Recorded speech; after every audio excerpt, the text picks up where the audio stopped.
Hello everyone, today we have Cinderbrew Meadery 14 on Mythic as a Master of Harmony monk, and this one's kind of special because I had help from some of my guildies. As you can see, this is the route we took. Pull 7 on the top, we did a double Hobgoblin skip, which I'll show. These are the talents. I dropped Call to Arms and Chi Surge at the bottom to take Ox Stance, High Tolerance, and 1 point in Anvil and Stave. I probably should have kept Call to Arms and Chi Surge though for the defensive and the DPS. So since we did multiple attempts, did a few, I decided to go with Ringing Ritual Mud instead of the Signet of the Priory. And my stats 32% crit, 27% versatility. That crit is because of the flask, it's not all stats. Anyways, I haven't been able to time this on the 13 because the DPS tends to be low in those keys. And one of my guildies had a resilient 14. So we decided to attempt it. Again, Black Ox statue for initial aggro on all of them. It's just so that they can clump up around it and you can Exploding Keg for immediate threat on them. Here I popped 3 defenses immediately because I started to panic. So there goes all of my defenses for the next pull.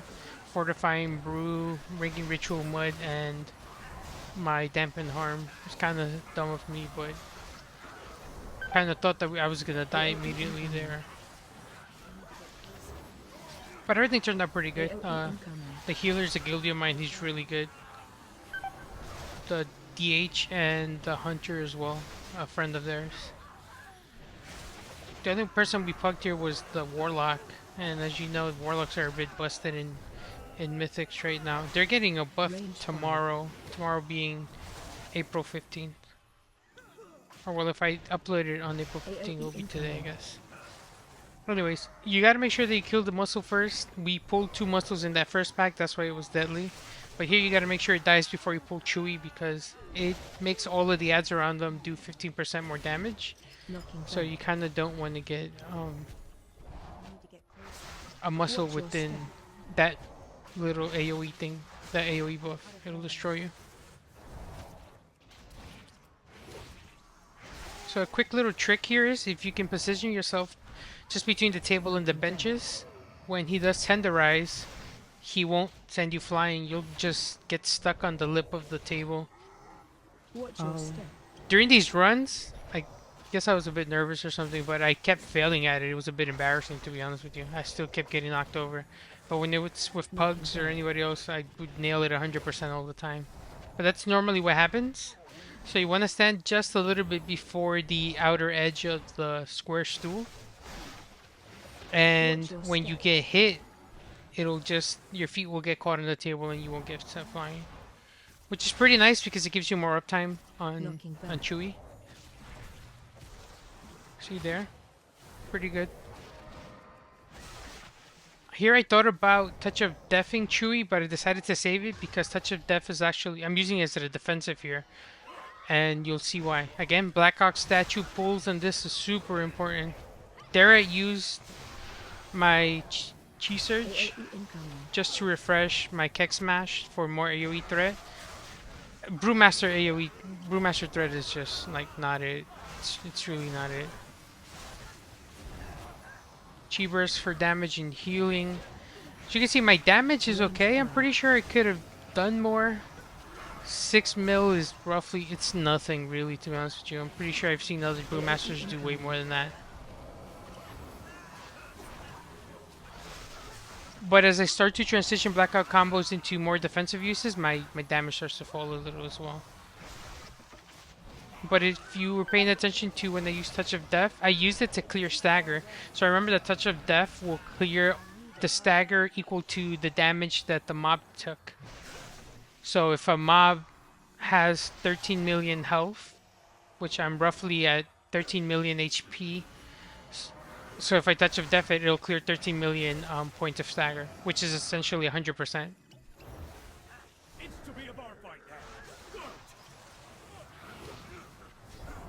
Pulling some patrons into Aldryr. I've noticed that sometimes patrons just spawn in the back and they just start running in. It's a bit weird. Something I didn't encounter when I did my 11 and 12. That's strange to me. Anyways, I'm kiting him here to this right side. I guess it would be right side if you're facing the bar. And the reason for that is because you want to make sure that you kite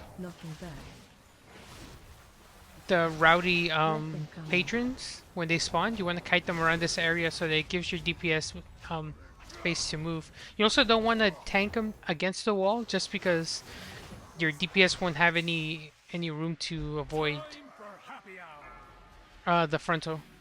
So there I dropped my Transcendence, and I was pretty sure I took the mug, but I guess I kind of I transcended or I left too quick before I grabbed it. So there I wasted 2 rolls and Transcendence, so that was kind of stupid. Watch your step. Again, I'm pinging the always. It's kind of smart to use pings. So if you can get the keybind, a keybind for pings, that's great. Just because you kind of let them know where you're going or what you need to do, instead of texting. Because clearly, typing. Sorry, you can't type while you're tanking. But again, there as you can see, I'm kind of kiting it around the room. I don't want to go to the corner on my right because there's a couple of mobs there. We don't need them for the count. They're just there, so we don't pull them. But again, as you can see, all of the rowdy patrons, those stun circles or whatever they're called, they follow you and your group. And it's also good to kite them out like this because now when Aldryr goes back into the bar, there's no stunny circles in the middle, so your team can actually pick them up. There I made sure to get it, so I got the one by the bar and then I got this one on the far side. And again, because they're puddled over to the left, we pull them to this side. And that's pretty much it. That's all you have to do, just rinse and repeat. You kind of just go outside the outer perimeter of the area. There I decided to tank behind the bar just because I wanted to get him as close to the other side of the door as possible. Sometimes saving 2 or 3 seconds is kind of important. But here we had really good DPS. Again, my Goldie's are pretty good. The VDH is a really good. I'm sorry, he's not VDH. Sorry, the Havoc Demon Hunter. He's really good. I think he told me he's top 15 in the US, so that should say a lot. And he's achieved all of that through pugs as well. No teams or anything. So there, as you can see, we've already killed it.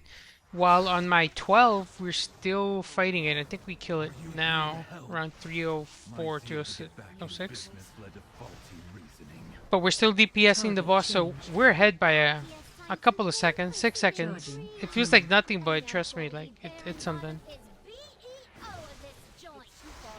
Something that I've had to do here is drop Blackhawk statue and then AoE taunt to get those drops.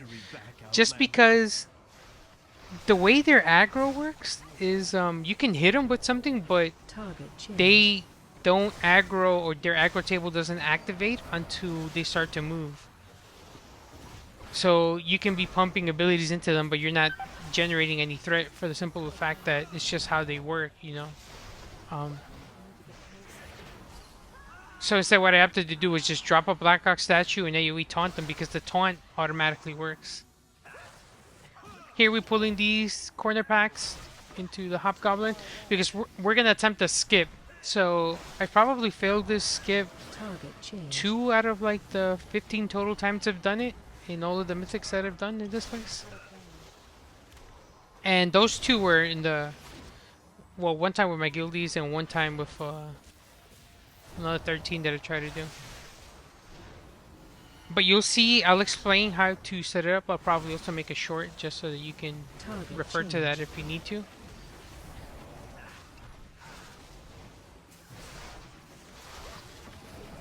Again, just constantly tanking them so I'm within my healer's healing rain.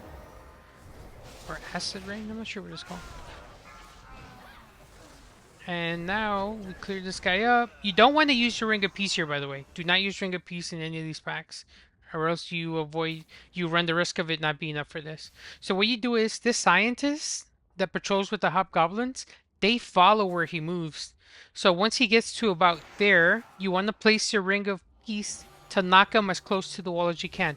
Run behind the boxes. Run behind the boxes. If you run in front of them, you're gonna aggro. Don't ask me how I know, but I'm telling you.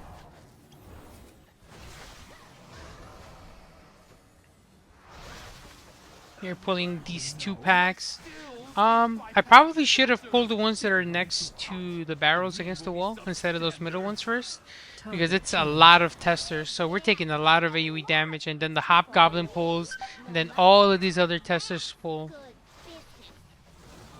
So 2 things I could have done better here is pull them closer to the door, closer to the wall, so that Hobgoblin doesn't pull. And we're not gonna commit less to this just because we want to save it. And the DPS is pretty good too. Again, the Demon Hunter, crazy DPS. The Warlock and the Hunter as well are up there.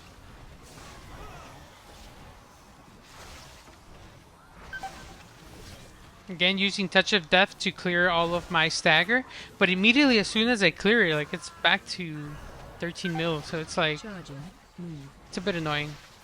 You definitely do not want to die here, because if you die here, anyone, there the Shaman died, but he can Ankh, he can self-res. But if anybody else dies, they have to... They're gonna forcibly have to pull the Hobgoblin path that we skipped. So if anybody dies, just complete the pull and then just res them. There's no need for them to run back. Charging change.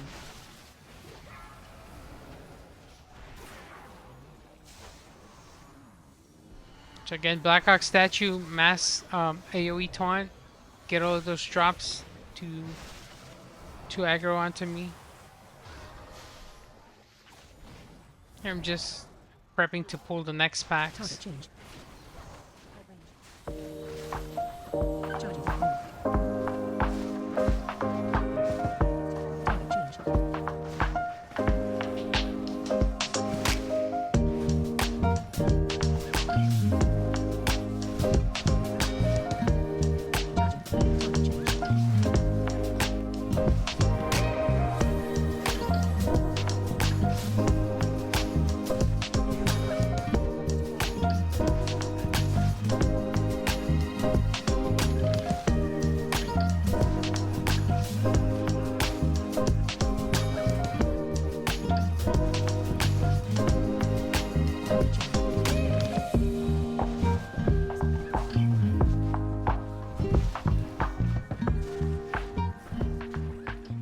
Okay, now for this boss. Tends to be a little bit tricky just because of all of the little drops that spawn and then positioning it. So what I used to do in Pugs is I would tank it in the corner of the room and have everybody facing there to see if we can spawn all of the drops around us. But it just turns out that it's random. The only one that's certain is that wherever the tank is positioned, within that frontal space, that's where one of them will spawn. As you can see there towards the wall, the first drop that spawned was where I was. Here your Ring of Peace is invaluable. You'll use it whenever you need to move the drops out of the way so that they don't hit the boss. Because they do 2 things. One, the first thing that they does is AoE damage for the whole team. If 2 of them hit it, that's it, it's a wipe. And it also gives it a shield and absorb, so it's more damage that you have to do in order to get it down. And I already more or less had calculated how much time we needed in order to complete this. So first boss had to die before 7 minutes, sorry. This one had to die before 17 minutes in order for us to time it, or to at least just have more time. There again, Ring of Peace, a drop spawned right under it, and I Ring of Peace it off. Make sure that it didn't kill us. I was a bit worried because I thought it was going to activate it, and if we wiped here, like, I would have been tragic. And you don't want to tank it up against walls, because that's part of the reason why the drops spawn on top of it or under it, because they have nowhere else to spawn. So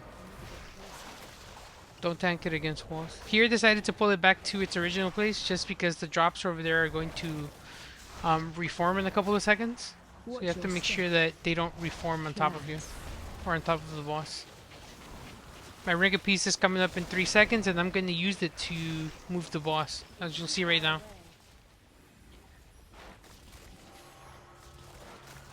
Knocking back. Normally what you would do is you would keep the boss closer to the DPS, just so they can cleave it, but you kind of run the risk of one of the bigger mobs, one of the bigger drops just running into the boss, and that would definitely destroy you. Good thing is that the Warlock was pretty great DPS, so we didn't really have to worry too much about that. And again, here, not kiting it, or I mean tanking it next to a wall. You kind of just want to kite it around. Always keeping an eye on those that reform first, right? So there, I paralyzed that one just so that I can buy myself some time. Ring of Peace, and then Hasty Provocation from my taunt. Knocking back. Great talent. Here I'm just getting ready to Touch of Death it. And we're way ahead. So as you can see, we killed that in 2:53. It's a new record. And we're also about a minute and 10 seconds ahead of the time that I had originally predicted. So at this point, any wipe or 3 deaths, will probably put us on the tight timer again. So pulling big enough, but not big enough where we get destroyed. There, I kind of overlapped my stun with the shaman healers. Watch your step.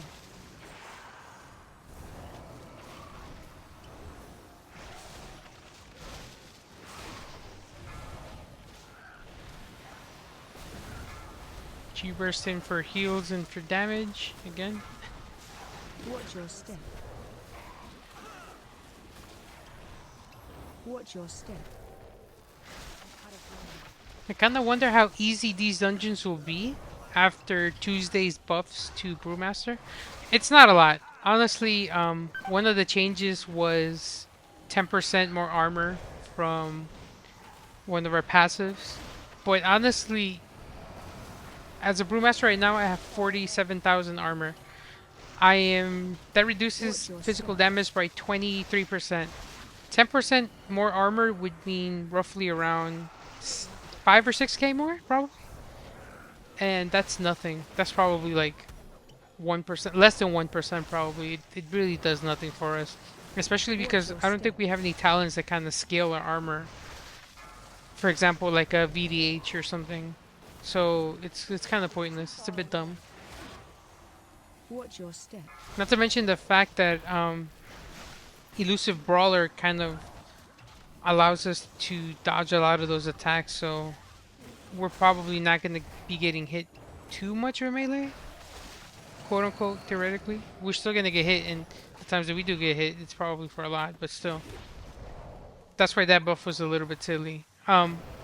We're just getting more damage to Rising Sun Kick, and then 20% more absorbs on Celestial Brew, which again, it just feels like they're slowly reverting all of the changes that they made from Season 4 Shadowlands, I'm sorry, Dragonflight, to Season 1 of The War Within. Because back then, I remember that one Celestial Brew would last me a while, last me a bit. But now it feels like the minute you pop it, it's gone.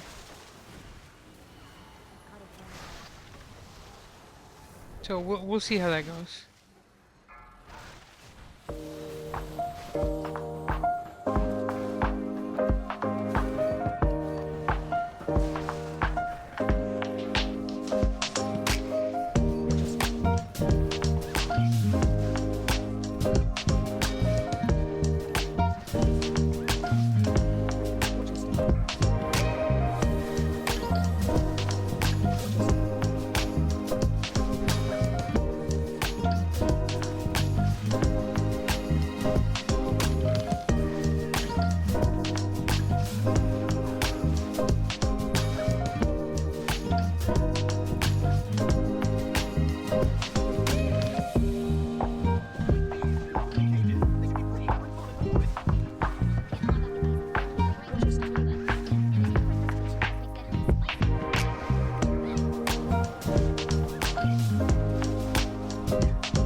Alright, now for Benk Watch your Buzzbee. step. So we just pull it into this one.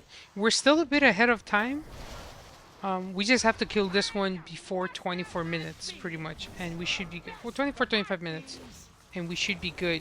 We need at least 5 minutes total for the boss, meaning that's after you clear the little yes men and stuff. So roughly like around 7 minutes or so.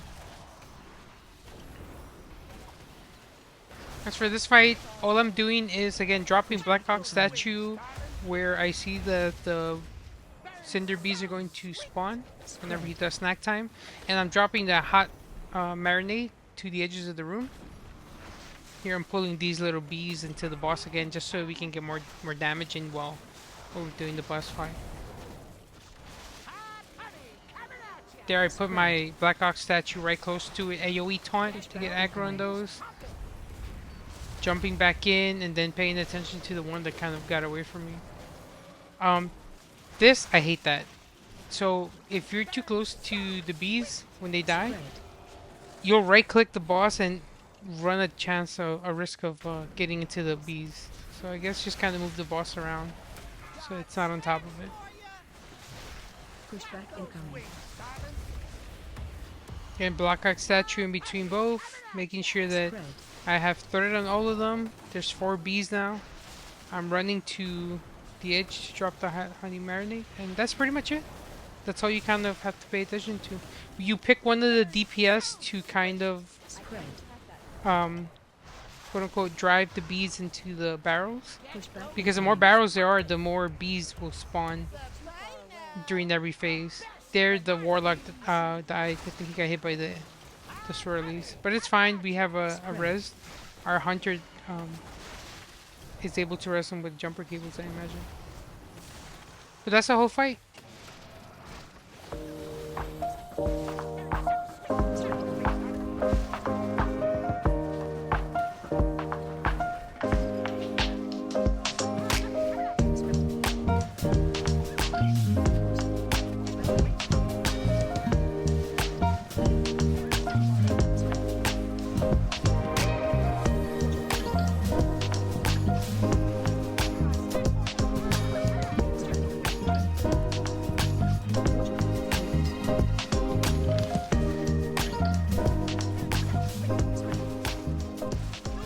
That's banked down. Those beelets on the left, I had to pull with the boss, and I completely forgot. So I'm looking at our percentage, and it's at 97%. The last 4 yes men give you 2.5. So that means that we're going to be roughly 0.3% off or so. So if you would have pulled those beelets and would have killed them with the boss, then you would time it. So it's a bit dumb that I completely forgot. I forgot to look back at my mythic map. These 4 in the beginning, you can hard CC. So they're the demon hunter used Chaos Nova. Watch your step. There I could have used leg sweep to prevent them from running around. One thing that we didn't do was we didn't mark them correctly. So there I'm marking it correctly, so that you pick when they DPS. So we probably lost a little bit of time on that. As you can see, we're down to 6.5 minutes, which again is still more than enough time to time it. We just don't have any more battle reses on. We have 1 battle res, sorry, and we have lost up. So I'm pretty confident that we were pretty confident that we were gonna time it. Watch your step. So those yes men, you can hard TC. Once it reaches bloke, you cannot. So you can probably speed up phase 1, Watch your step. quote unquote, by CCing them. Watch your step. As you can see, the DPS is crazy good. Everybody's roughly 3 mil or more. Watch your step.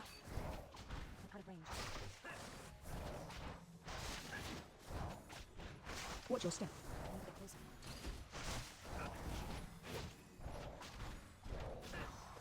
Watch your step. Alright, you may have gotten my employees, but now you're dealing Right now for Goldie Barronbottom. So what you want to do is, just so that it's less pressure on the DPS, those big barrels with the orange aura, you have to make sure that you hit them with the cash cannon because during her transition phase, it'll apply an AoE dot, more AoE damage to the DPS. Makes it harder for the healer. So you kind of have to make sure that every cash cannon hits the barrels. There I messed up. I should have hit one, but I forgot to. So what I do is I try to position her to try and get one hit, but luckily the DPS decided to do it for me. But here we left one of them up. So again, you kind of don't want to do that. You want to make sure that you you take as many of those out as you can. Just for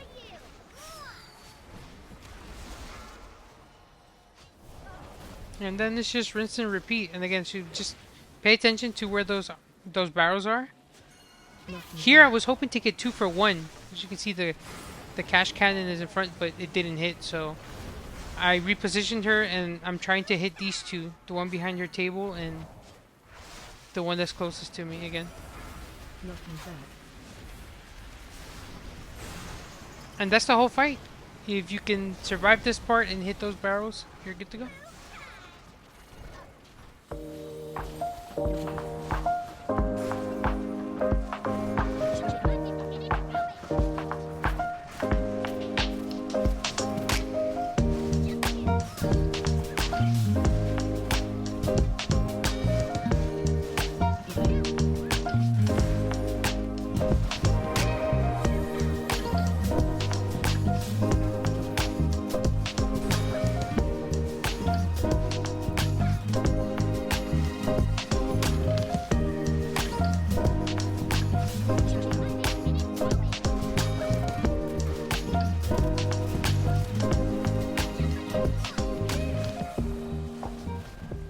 And we managed to kill Goldie Barronbottom. And we have to run now to get the percent. So again, I forgot to check my route, but these beelets I had to pull with the boss, or at some point maybe even after the boss. We should have killed a few and then just taken the bees upstairs. They reset once you take the bees. They don't follow you up there. They don't snap. So that's Cinderbrew Meadery 14. I didn't time at 13, so I jumped from a total of 14. That's why I got 31 points. Our Shaman and our Hunter, I think they did as well too. But they're phenomenal. Demon Hunter and the Shami are in my well, they're in my guild. They're great players, as you can see. That's why we managed to time it as well. Shoutouts to the Warlock too for the crazy DPS. And that's that. As for the damage and healing meters, great DPS, all above 3 mil.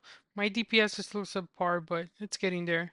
Shaman healers, love doing dungeons with the shaman healers. I feel safe. I asked the Shami afterwards, how do you feel healing a Brewmaster? And he pretty much said that all tanks feel the same to him when he heals them, but he just hates healing blood DKs. So I guess I can understand that. Damage meters, blackout kick, and chi burst. High damage because of my crit, so no surprise there. Now Celestial Brew at 365 million absorb. Celestial Fortune has a lot of overheal because that's just pretty much what the talent does. It's affected by crit as to how much you'll get healed extra by. As of the making of this video, I'm at 3109 rating, which means I'm at all 13s and 4 14s completed. I've done those without recording videos just because I managed to get some pugs done during the weekend. Also, thank you to the 100 subscribers, and I'll see you in the next one.